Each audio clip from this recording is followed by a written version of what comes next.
maitai sa karigano noina kuki singda yamna usitrise karigano maitai noina manipur se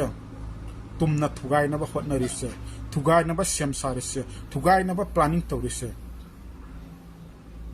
o maitai sa munataw noina hanjing na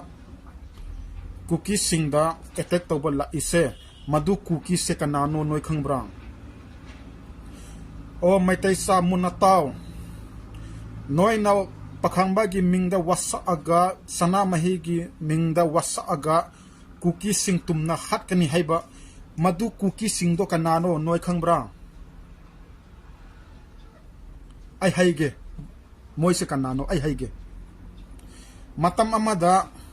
napuren singna isor gumna ningba isor gumna khanba madugi kuki gi macha masu singne kyan taw adugi maram oidana napuren gi thawai singna noi gi michang changdre madusu noi khangwai noi gi michang changdre noi na lan tawriba kuki singse matam amada British singa chahi ahum kapnaramba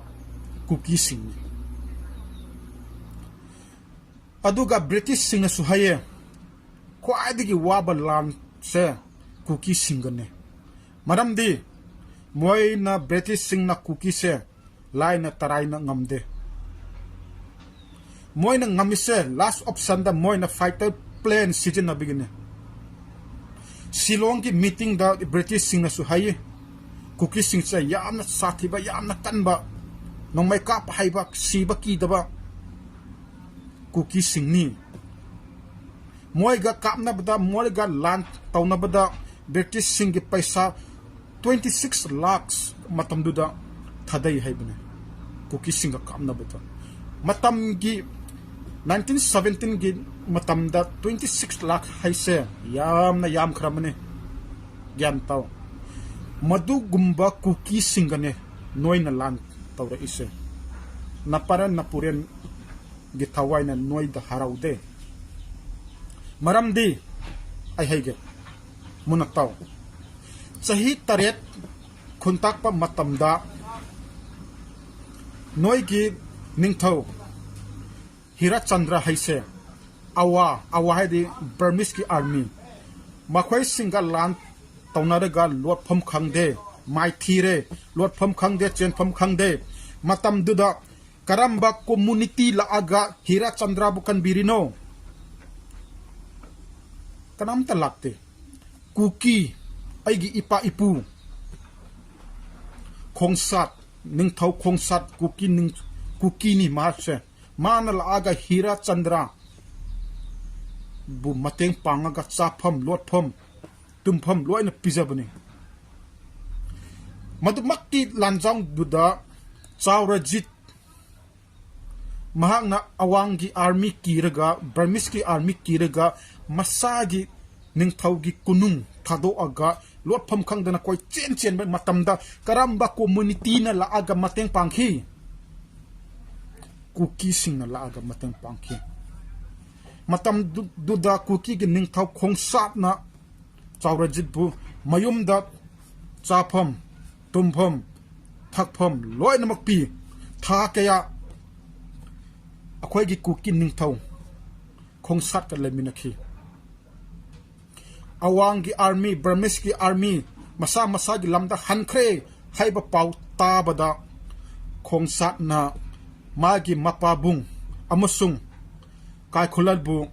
tharaga Chaurajit bu masagi yum ningthaugi kunung adu phawba thinbirine madune kuki haise munataw maitai sa noi ke ningthau napan yam chawba Chandrakirti do mol bem da kamhau singa lan tawba chakke haina magi lan mi 3000 purga chapani adubo mai pakhi de noi gi Chandrakirti do lan da pore matam do da karamba community na la aga noi gi Chandrakirti kan bikhi kanam talakte Kuki की निंगथौ लाए तनबा cookie की Ningthou cookie की निंगथौ थंखु हेना मागी मसेन नुपा बिजांग की निंगथौ ममिन पलगा पुमजाम महाकपु लानमी 1000 पीरगा चलगा चंद्रा कीर्ति कल्लुरो हैना थारिनी मधु खक नते मतम अमदा चंद्रा कीर्ति न लान ngamद्रगा इन्फान तुरेंदा वाना थमोय कायना लाइरिंगाय सिदा कुकी गी निंगथौ चोंजा न मधु उरे मधु उबदा चंद्रा कीर्ति दा लाओरेगा कौरगा वारी सारगा वारी ताबदा चोंजांग न वसक अमसई करीनो वसक दो चोंजांग आई हाक हिंगलिंगाई मखई चंद्रा कीर्ति की मतु ना अमसोप यारोय ना अमकेन में यारोय ना वसक अगा नोंगमई कापी नोंगमई असुबिदो कापने अदमायना नोयगा अखोयगा रिलेशन याम कलम मने अदो खक नते अमुक तारो मैते सा नोय की ट्रिकन दजित ना खंजम वार द ब्रिटिश का वार तवदा माइथीरगा अखोयगी कुकी निंगथौ तोंगलु मपागी मिंगना नेलम महाकी युमदा संजाफम पीरगा चाबा थकपा फाइबा लोइना पीरिने मदुदा टिकन दजित मतोमदा लागते महाकी ऑफिसर मी तरेट का महाकी सोल्जर 200 गा लागा अखोयगी कुकी की निंगथौगी युमदा मतम सांगना लेरिने अदुसु करिगनो नोय काउरिसे गणबीर सिंह ना मणिपुर की निंगथौ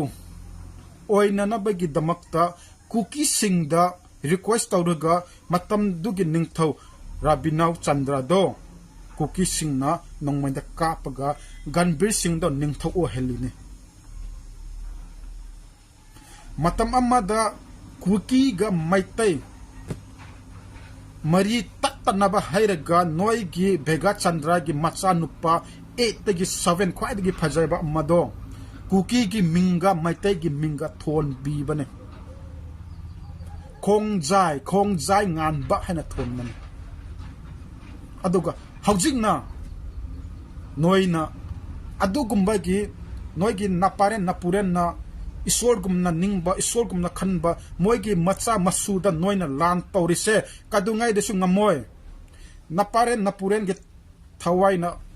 नोयबु थदोए अखोइदा प्रोटेक्शन पिए हाइबसे कावगनु को कावगनु अदुगा मैच थौना जम मुन ताव नंगना तोय हाइबा कुकी सिंह से 1960 की लाई असिदगी हवकमने विलियम सोना इये विलियम सोना असमान इरमे विलियम सो हाइबदो आइना हौजिक हाइरिबा अचुम्बा वारी हिस्ट्री दो फ्रॉम हिरा चंद्रा दगी बेगा चंद्रा फाउ लीरे दो मधुसु विलियम सोना इबने नंगी ओइजबा खत्ता द पागनु मणिपुर थुकाई नबा तौगनु मणिपुर सेम नबा निंगतम फंगनबा वांगांगो विलियम सोना इबा कुकी की मरम दी नंग पादरे नंगी ओजबा खतंग नंग गुंबना लीडर ओरिदी नंगी इमुंगी ओजबा खतंग खन्गनी अतई खलोय मरम दी नंग हैरीबा कुकी असिदगी ले विलियम सोना इ अदु खत पाय असिदी नंग करिगी पादे नोयगी मणिपुरी की हिस्ट्री द लॉस्ट किंगडम अदुदसु सेंगना इरिने हु इज योर एनिमी हैबदो अदुदा सेंगना इरिने अदु हाना पाव नसागी एनिमी कनानो अदु खंगदो अदु नतना अखोइदा का लमुल्ले काना अखोइना 700 स्क्वायर माय मुंदे नोइना आउटसाइड 700 स्क्वायर मा द मुनमने अखोइगी लम हैबने नसागी 700 स्क्वायर माय द तुम लै जाओ एक्स्ट्रा थीगनु अखोइना 700 स्क्वायर मा द कुकी गिना सुपाई हाइदे 700 स्क्वायर मा द मैतैगिने लौनबसु होना दे पामसु पामदे नोइना कुकी तुमना हटकिनी है वसक पदो पखंगबा की मिंग पल्लगा सना माही की मिंग पल्लगा कुकी सिंह तुमना हटके है बदो मधु दनी नोई की नपारेन नपुरेन की थवाई ना नोई थादो इसे कुकी मणिपुर लाइब यारो है बदो मधु की वहाइदने नपारेन नपुरेन सिंह की मथवाई सिंह ना नोई सपोर्ट तौदसे नोई की हिरत चंद्र दगी बेगत चंद्र फाउबदी अखोना कमता तौदेबा हटपा लेते फूबा लेते खोटपा लेते याम लाये अखोना मनपुर निंथौ ओइगे याम लाये अदुबा अखोय ओइदे कुनुंग फाउबा अखोना नोई की निंथौदो अखोना थिनबिरिने हौजिंगना मदुमगुम्बा मीदा नोइना लान का तौरी ngमोय सुमन ngमोय नोई की लाइना नोई की नपारे नपुरेन सिंगना नोई द सावे हाइबगी प्रमाण से आई पीगे नोई दे खंगरय खंग ना सु खंगब सानी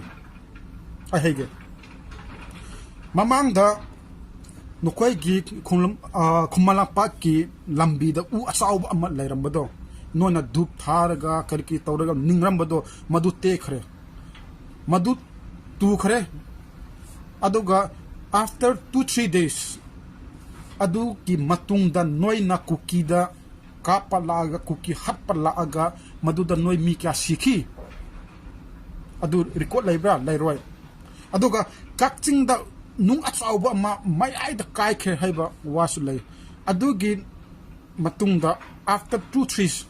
days दा नोई ना अमुक कुकी हटपा कुकी कापा लाय अदु दा नोई मी क्या सीखी अदुगी रिकॉर्ड लेब्रा अदुगा ngarang nahan noi gi kangla makta da u achau ba amuk te khare adugi waris non khange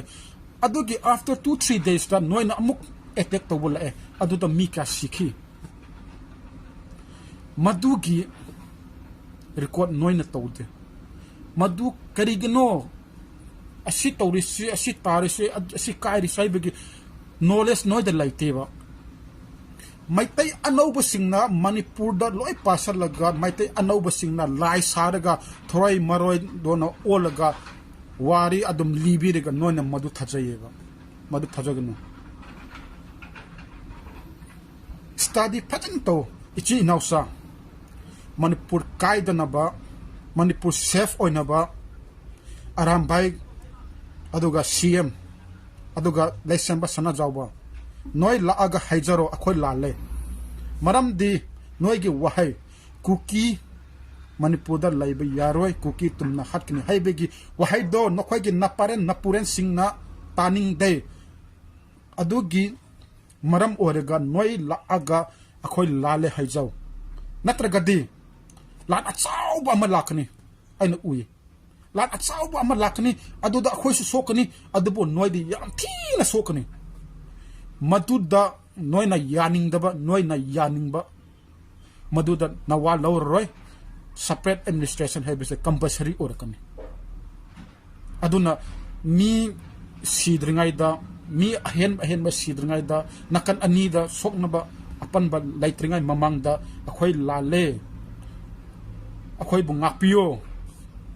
nungai na chana laise hina haijo horo